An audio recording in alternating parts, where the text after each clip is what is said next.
My brother and I finished medical school together, but my parents only paid for his fees. Mom said, "He was worth saving. You weren't." 4 years later, they came to our white coat ceremony. When the dean called my name first, Mom grabbed Dad's sleeve and whispered, "What did we throw away?" My name is Camille. I am 28. As of that afternoon, I was a physician, matched into an emergency medicine residency at a hospital 4 states away from the house I grew up in. I had a one-bedroom apartment with a lease I signed by myself, a used car I paid off in cash, and a checking account that did not flinch when the rent came out. None of that is a brag. I am telling you so you understand the shape of the thing. I did not become a doctor in spite of being poor. I became a doctor in spite of having parents who decided out loud in a kitchen that I was the child you spend less on. I want to walk you through how I know that, not the feeling of it. The paper. The summer I was 22, 3 things happened in the same kitchen, and I can still tell you where everyone was standing. The first thing, my brother Garrett got his acceptance to the medical school, and my father printed the email and put it on the refrigerator under a magnet shaped like the state we lived in. He left it there for a year. It went soft and curled at the corners and nobody took it down. When my acceptance came 2 weeks later, to the same school, my mother read it on my phone, handed the phone back, and said it was nice that the school took chances on people. Then she asked what was for dinner, the second thing. There was a number. The school cost the same for both of us, give or take. My parents had set money aside, not a fortune, enough to cover most of one student if they stretched. They sat us down at the table to explain how it would work. My mother did the talking. My father did the nodding. She said they had thought about it carefully, and they had decided the money would go to Garrett because Garrett needed more help and I'd always been able to take care of myself. She said it like it was a compliment. She said, "You've never needed us the way he does." I asked what I was supposed to do about my own fees. My mother folded her hands on the table. I remember the hands. She said, "And I am giving you this exactly because I have replayed it enough times to be sure," she said. "He was worth saving. You weren't. Not like this, you'll land on your feet. You always do." I did not cry at the table, I want you to know that. I have cried about it since in a stairwell at the hospital at 2 in the morning, with a coffee going cold on the windowsill, but not at the table. At the table I asked if there was anything else, and there was. That was the third thing. And the third thing is the one this whole story turns on, so stay with me. Garrett had no credit. He had never held a job longer than a season. He had a car loan our parents co-signed and then quietly took over when he stopped paying it. The private loan he needed to cover the rest of his tuition. The part the school money did not reach required a co-signer who actually qualified. My parents pulled their own report and found out what I think they already suspected. They did not qualify. Too much debt, not enough income, a second mortgage I did not know about until that night. So my mother turned to me, the daughter who was not worth saving, and she asked me to sign. I had been working since I was 18, phlebotomy in the mornings, scribing in the evenings, a credit score I had built one on-time payment at a time because nobody was going to build it for me. I was, paper, the most reliable person at that table. That was the joke of it. I was good enough to guarantee his future. I just was not good enough to have one funded for me. I asked my mother why I would do that. She said, "Because we're family, and because he's your brother, and because someday when you have something, you'll be glad you helped him have it first." I signed. I want to be honest about why, because if I lie to you here, you will not trust the rest. I signed because I was 22, and I still believed that if I was useful enough, they would change their minds about me. That is the whole reason. Not love, exactly. Hope. I thought if I held up my end, the family would finally count me in. I put my name at the bottom of a promissory note for $41,000. Garrett's name was on top as the student. Mine was on the bottom, as the one who would pay if he did not. Then I went and got my own loans, the federal kind, the kind that does not care who your parents are. And I started medical school owing more than my brother, with no name on the fridge. Here is the first thing I want you to hold on to, because it comes back. That note was 1 page. I kept a copy in a folder I almost never opened. For 6 years I treated it like a thing that was over. It was not over. It had just gone quiet. I should tell you about the 4 years in the middle, but I am only going to give you 2 nights, because 2 nights tell you the whole pattern, and I promised you I would not bore you with feelings on a loop. The first night was in my 2nd year. I was studying for a board exam that decides, more than almost anything, which doors open for the rest of your career. It was 11 at night, and I was eating instant noodles standing up at the counter, because sitting down felt like a luxury that cost time. My phone rang. It was my mother. I let myself hope for 1 second that she was calling to ask how the studying was going. She was calling because Garrett was short on rent again, and she wanted to know if I could send him $200 to tide him over because she and my father had already done so much this month. I was $300 from my overdraft, and I was eating the cheapest food human can eat, and my mother was asking me to fund the brother whose entire education they had paid for. I did not send it. She said I was being cold. She said, "He's your brother," in the same voice she used about the loan. I went back to my noodles and my book, and I underlined a sentence about cardiac output until the pen tore the page. The second night was a year later. Garrett posted photos from a trip our parents took him on, a real trip, flights and a hotel, to celebrate finishing his clinical rotations. I had finished the same rotations 3 weeks earlier. Nobody mentioned mine. I found out about the trip the way I found out about most things, online after the fact in a stairwell on a break, scrolling on a cracked phone I could not afford to replace. There was a photo of my mother with her arm around Garrett, both of them laughing, and the caption said, "So proud of our doctor." Our doctor, singular. I was, at that exact moment, 2 floors up, having just kept an actual patient alive. I did not comment on the photo. I put the phone in my pocket and went back to the floor. But I want you to notice the shape, because the shape is the whole thing. Every time they spin on him, they billed me for the difference, in money or in guilt, and every time I succeeded, they did not see it, because they were not looking at me. They had decided where the value was a long time ago, and they were not going to be confused by evidence. That folder with the 1 page sat in a drawer through both of those nights, and 100 more like them. I treated it like a thing that was over. It was not over. It had just gone quiet. You learn to read in medical school, not books, charts. You learn that the worst mistakes happen when a doctor skims. The patient says one thing, and the chart says another, and the medication list says a third, and if you do not read all of it, slowly, every line, you will hurt someone. So you read everything. You read the part nobody else read. That habit saved my life later, and it saved it on paper. The reading started because of a number that did not match. I was filling out the financial paperwork for residency, the housing, the relocation, the credit check that a hospital runs before it hands you the keys to anything. My score came back lower than it should have been. Not catastrophic, just wrong. 40 points lower than the version of me I knew on paper. I am the person who pays the parking ticket the day it arrives. There should not have been a 40-point hole.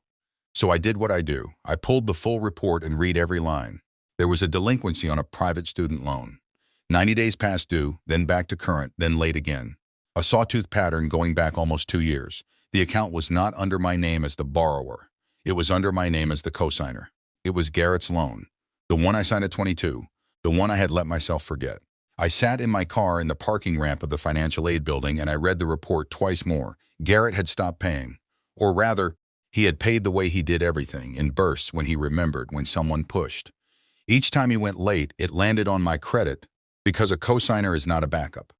A cosigner is a second name on the same debt. When he was 90 days down, so was I. For 2 years, while I was working 28-hour shifts and eating crackers out of the supply room, my brother's missed payments had been quietly carving 40 points off the one thing I had built entirely on my own.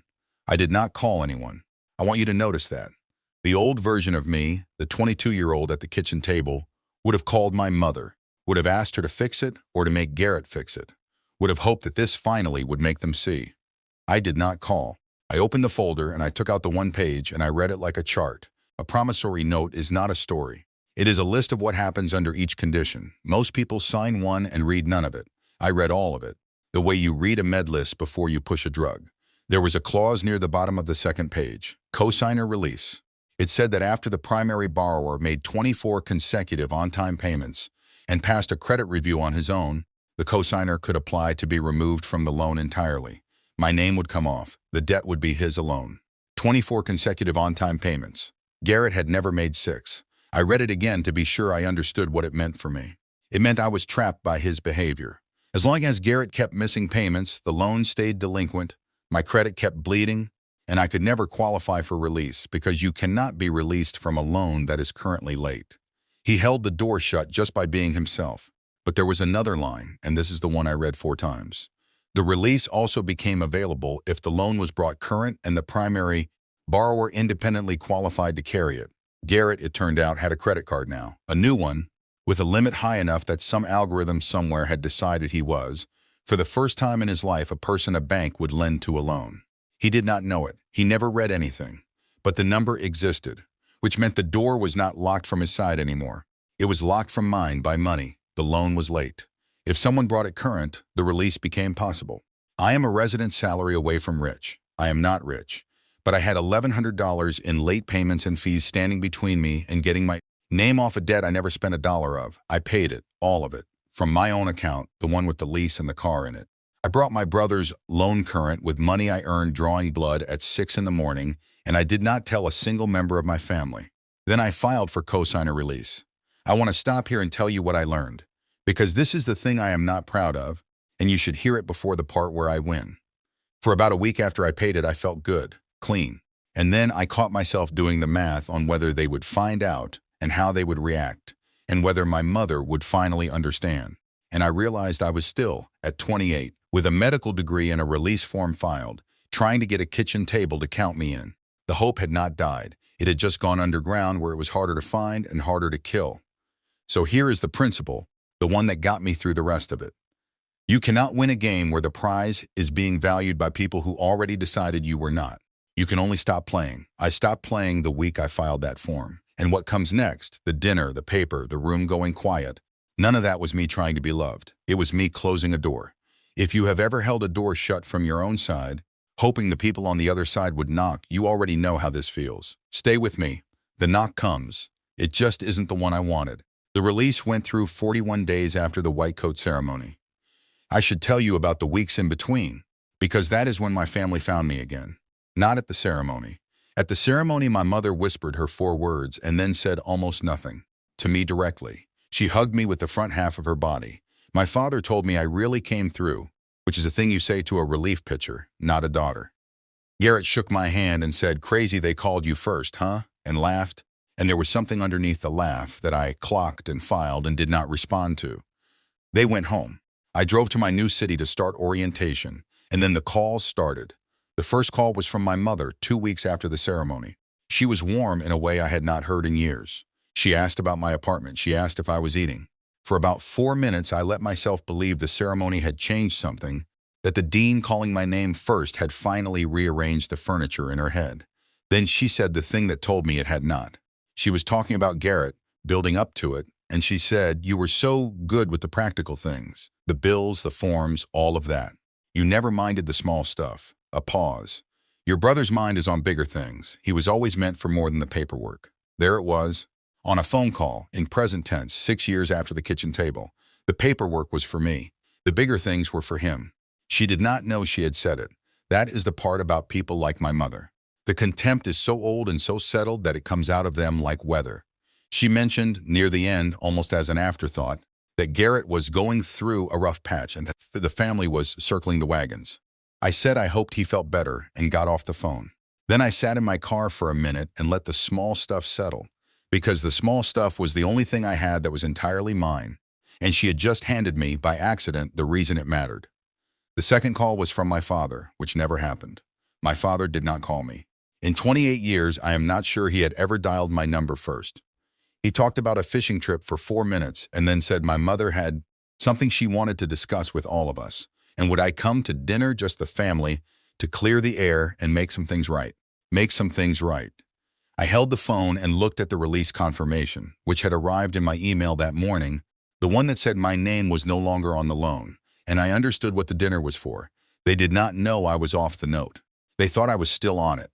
They thought I was still the second name, still the reliable one, still the daughter who signs. They were not inviting me to make things right. They were inviting me to make a payment. I said yes. Before the dinner, my grandmother called. Ruth is my father's mother. She is 81 and she does not waste words, and she had funded a small piece of all of this herself years ago. A few $1,000s she put toward Garrett's first semester because she did not know yet what kind of family arithmetic was happening underneath. When she found out late that her son had paid for one grandchild and left the other to sign for the privilege, she did not yell. She told me once, on a porch, that she had raised my father better than he had turned out, and that she carried that. She called me the night before the dinner. She did not ask how I was. She asked what I was going to do. I told her I was going to bring some paperwork.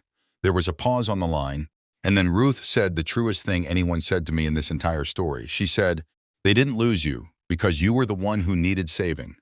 They lost you because you were the one who was holding everything up and they were too busy looking at your brother to notice the weight was on you. I had to sit down. 6 years of believing I was the one they could afford to neglect, and an 81-year-old woman on a landline had named what I actually was. Not the spare, the support beam. And you can ignore a support beam right up until you try to take it out. They're going to ask you for money, Ruth said. I know. You going to give it to them? No, I said. Good, Ruth said. I'll be there. I want to see their faces when they find out you already left. While I was driving to the dinner, I want you to know what my brother had actually been doing, because it changes what you think this is. I had assumed Garrett missed the payments because he was broke. He was not broke. I found out the rest the week before the dinner from his wife in a grocery store parking lot of all places, by accident. Brooke and I had never spoken alone, but I ran into her loading bags into her car, and she recognized me, and there was a long moment where neither of us knew what to do with the fact that we were related by a man we both, in different ways, did not fully trust. She asked how residency was going, I asked how Garrett was, and something in how I asked it, flat, no performance, made her stop pretending. She set the last bag in the trunk and stood there with her hand on the lid and said, "He didn't match. Either year." She said it quietly, watching me to see if I already knew. He told everyone he was choosing a program. He wasn't choosing anything. He was at home. I asked what he had been living on. "Your parents," she said, "and the cards. He has this car," she laughed. But it was not a happy sound. "He has a car that costs more than our rent, and he tells me the loan from school is handled, that it's not even really his because someone co-signed it." She looked at me then, the full look. "That was you. That was me," I said. She nodded slowly, like a piece had clicked. He says it like it's nothing, like it just floats out there and pays itself.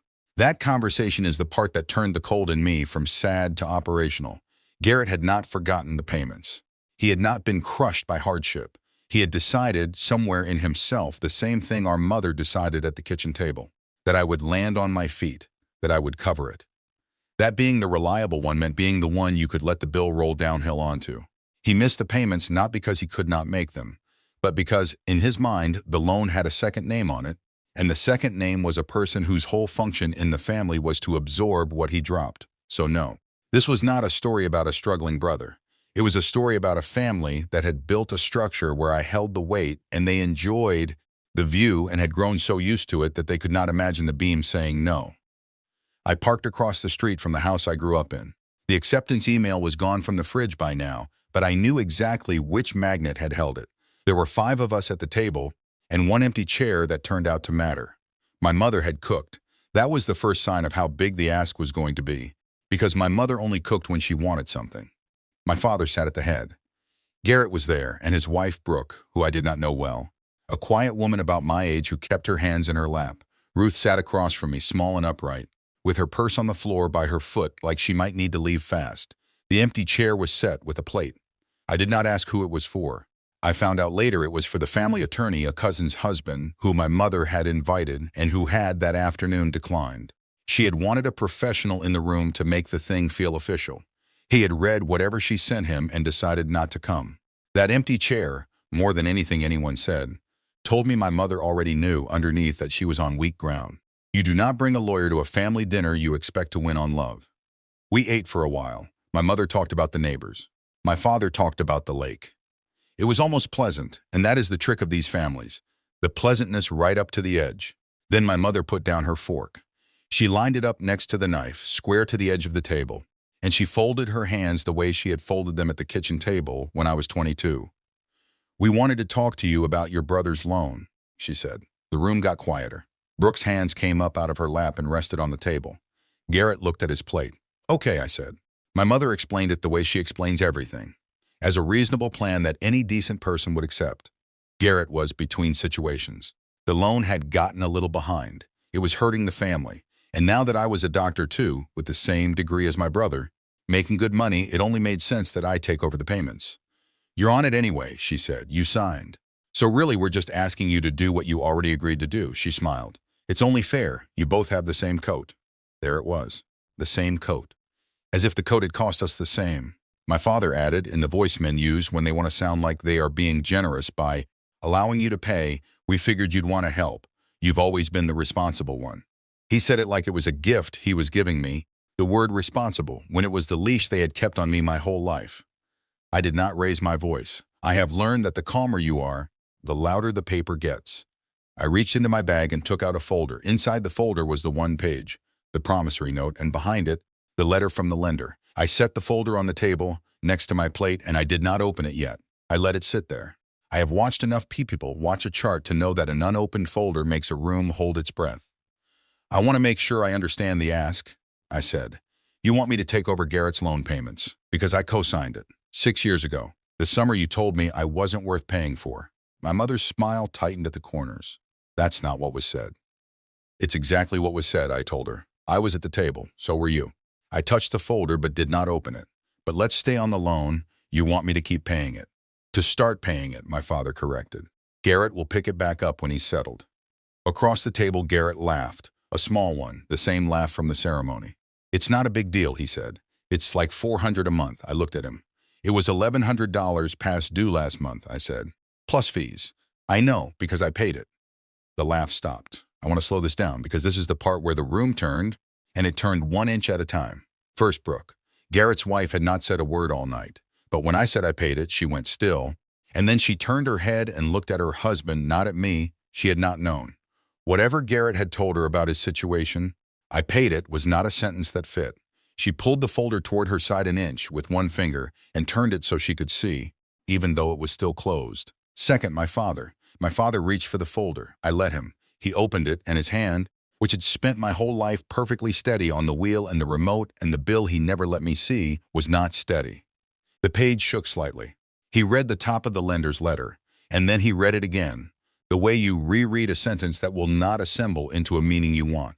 The letter said the loan had been brought fully current on a date 6 weeks earlier, and it said that, effective 41 days after that, the cosigner had been formally released from the obligation, the credit review having been satisfied.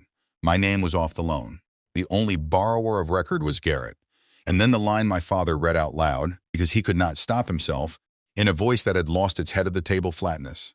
A qualified cosigner must be added within 30 days, or the full remaining balance becomes immediately due. The release had a consequence. By taking my name off, I had not just freed myself. I had pulled out the only name the lender had ever accepted. Garrett did not qualify to carry $40,000 alone, not really. Not at the amount that was left. The loan needed a cosigner, and there was only one person in this family who had ever qualified to be one. Me. And I was gone.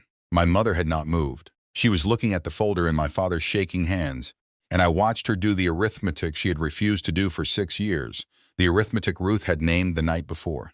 The realization arrived in her face in stages. It was not a scream. My mother does not scream. It was worse than that. It was quiet and it was slow, and I could see her looking for the door out of it the way she looked for the dinner topic when I was a kid. She reached for her napkin. She folded it in half, then in half again, then again into a smaller and smaller square, her fingers pressing each crease flat, while she figured out what to say. We can fix this, she said finally. As a family, we'll work out a plan. Your father and I will sit down with the bank and explain. They won't qualify, I said. You didn't qualify 6 years ago. That's why you came to me. Then you'll co-sign again, she said. And there was the first crack in the calm, a thinness in the voice. You'll just put your name back on. It's a formality. No, I said. One word. I did not explain it. The skill of saying no is in not decorating it. My mother kept folding the napkin. It was the size of a matchbook now. After everything we did for you, she said. And this is where I almost laughed and did not. Because Ruth was watching me, and I wanted to be the kind of person my grandmother would not have to carry. I said, you didn't do anything for me. I did everything for him. I signed for his school. I paid his loan current with money I made drawing blood. I am the reason his credit didn't collapse 2 years ago. You spent 18 years telling me he was the one worth investing in, and the whole time, the investment was me. You just had the name on the wrong line. Garrett stood up. His chair caught on the rug and went back harder than he meant it to, and it tipped, and it hit the floor with a flat sound that nobody moved to fix. So you did all this to screw me, he said. You waited until I was down and you pulled your name off. I did it to stop bleeding, I said. Your missed payments cost me 40 points on my credit during the month I was getting cleared to move for residency. I paid your loan current so that I could get free of it. You getting screwed is not something I did to you. It's something that happens when the person holding you up walks away. You should have held yourself up. You had 6 years and a medical degree to learn how. Garrett looked at our mother, the same look from the ceremony, the one that asks the room to put him back at the center. And for the first time in my life, I watched our mother not do it. She did not defend him. She was still folding the napkin, and she did not look up, because she had finally run out of the one resource she had spent so freely my entire life. She had run out of someone to make pay. Brooke spoke then. She had read the letter over my father's shoulder, all of it. She turned to Garrett, and she said very quietly, "You told me you matched. You told me you were doing a fellowship." She picked up her own bag from the floor. "You told me a lot of things." She did not yell either. She just left. The front door did the work the chair had started. I heard her car back out of the driveway, the same driveway I had parked across from, and the sound of it leaving was the loudest thing in the house. Ruth had not said a word during any of it. She sat with her hands on the table and watched her son and her daughter-in-law and her grandson run out of every move they had. When it was quiet, she reached down and picked up her purse off the floor, and she stood up slow, the way 81 stands up. She looked at my mother folding the napkin, and at my father holding the letter he could not put down, and at Garrett standing over his tipped chair, and she said one thing, and then she came to my side of the table. She said, "You had 2 children. You spent everything on the one who never carried anything, and you charged rent to the one who carried it all. Don't you dare ask her to do it again." Then she took my arm and she said, "Drive me home, Camille. I've seen enough of this house." I picked up the folder. I left the empty chair, and the tipped chair, and the napkin that was now the size of a stamp. I did not slam anything. I have noticed that the people who have already won do not need to slam doors. I closed it behind me with my hand flat against the wood, the way you close the door on a patient who is finally sleeping. I want to tell you what happened to the loan, because I think you are owed the ending of the structure, not just the feeling. No qualified cosigner was added within 30 days. The balance accelerated. The lender did what lenders do. My parents, who had told me I was not worth a tuition payment, ended up in a payment arrangement on a debt they had spent 6 years pretending was someone else's, because they could not let the investment look like a loss, and the bank did not care how it looked. My father took a second job for a year, the kind of job men his age take quietly. The second mortgage I learned about at 22 got refinanced into something longer. Garrett moved back into the house. The golden child went home, and the room they put him in was mine. I am not going to pretend I felt nothing about that. I felt a clean, cold quiet, which is not the same as joy, but is more useful. 18 months later, I was halfway through residency. I had moved up to a senior spot early because I read every chart all the way down, the same skill that read the note. My attending, Dr. Hadley, the one who put me forward for it, told me I was the most thorough resident she had trained in a decade, and she did not know that the thoroughness was built at a kitchen table by people who taught me that nobody was coming to check my work but me. I never told her where it came from. Some skills you do not explain. My mother called once more near the end of that year. She did not ask for money this time. She asked if I would come home for the holidays. She said, in the warm voice, that the family missed me, that they wanted to start over. I thought about Ruth, who had passed that spring and who had asked me to drive her home from that house and never went back into it again. I thought about what she said, that you can ignore a support beam right up until you try to take it out. I told my mother I was working the holiday, which was true. I told her I hoped she was well, which was also true, in the small finished way you can hope someone you are done with is well. Then I got off the phone and I went back to work. If you have made it this far, you probably know someone who got told, in words or in money, that they were the child you could afford to skip. Maybe it was you. I want you to hear the one thing I figured out in a parking ramp with a wrong number on a credit report. Being the reliable one is not the same as being the loved one. And a family that can only see your value when they need to spend it was never going to call you first.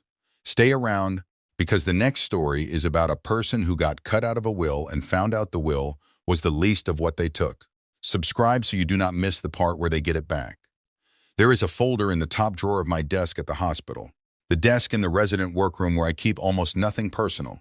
Inside it is one page, the promissory note I signed at 22.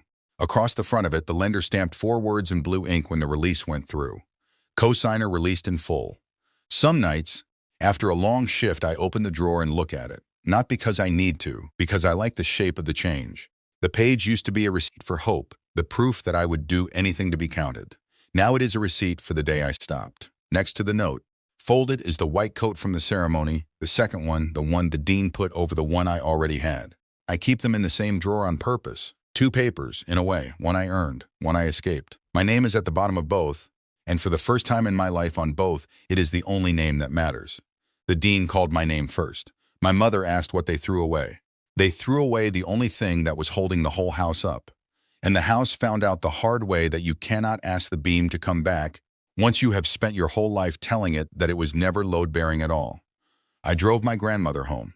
I closed the door with my hand flat against the wood, and I never had to sign anything for them again.